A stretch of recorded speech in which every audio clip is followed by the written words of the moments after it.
Now, a leading business voice has told this programme that he believes net zero is the greatest economic opportunity of our time. And he says our region could lead the way in that transformation.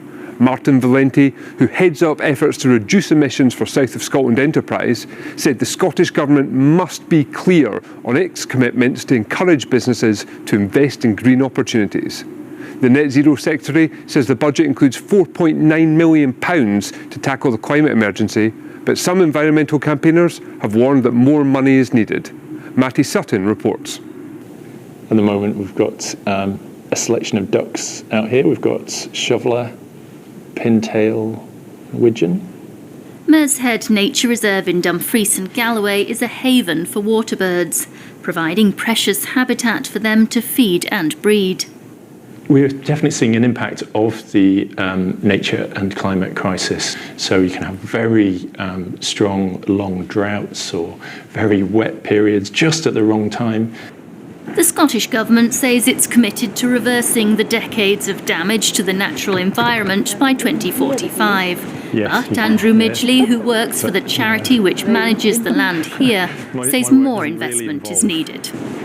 Unfortunately, we kind of think there's a bit of a gap between what the government says it wants to do and then what it looks like it's going to do. So if we look at the biodiversity strategy that was published just a week before the budget was published, it's ambitious. It's wanting to halt biodiversity loss and turn it round.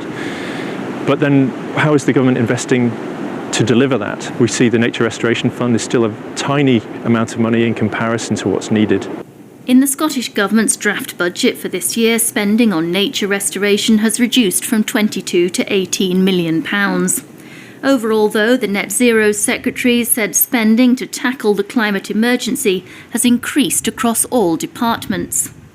It's a budget that focuses on delivering progress. Through 2025-26, we intend to commit £4.9 billion of investment with a positive benefit for climate. That's across all government portfolios. Eric Dalgleish works for Cochrane's, which has been manufacturing these boilers for hospitals, factories, hotels and other businesses for more than a century.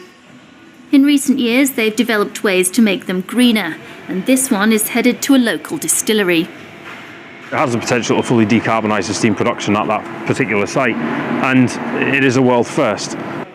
And Eric says demand for more environmentally friendly boilers is growing. We are seeing more and more investment in these solutions, and we are receiving more and more inquiries for these solutions. And I think 2025 is a pivotal year for us as a business. You take the whole thing, or exactly the whole thing. Martin Valenti leads on net zero for the region's Economic Development Agency.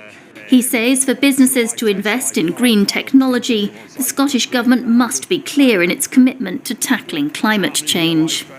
From the Scottish Government's perspective, I think clarity is always important. Never, deter or never change your mind, that is. Once you decide that you're going after net zero, always be selling the need for it, explaining why it's advantageous for businesses. We'll never have a chance like this ever again in our lifetimes to do something so significant that will be lasting forever and leave a legacy. And net zero is the greatest economic opportunity of our time. Addressing the climate emergency is one of the Scottish Government's 4 key priorities, and ministers say they're committed to reaching net zero by 2045. Martin says here businesses like this one want to push on and make the south of Scotland the first region in the UK to reach that milestone.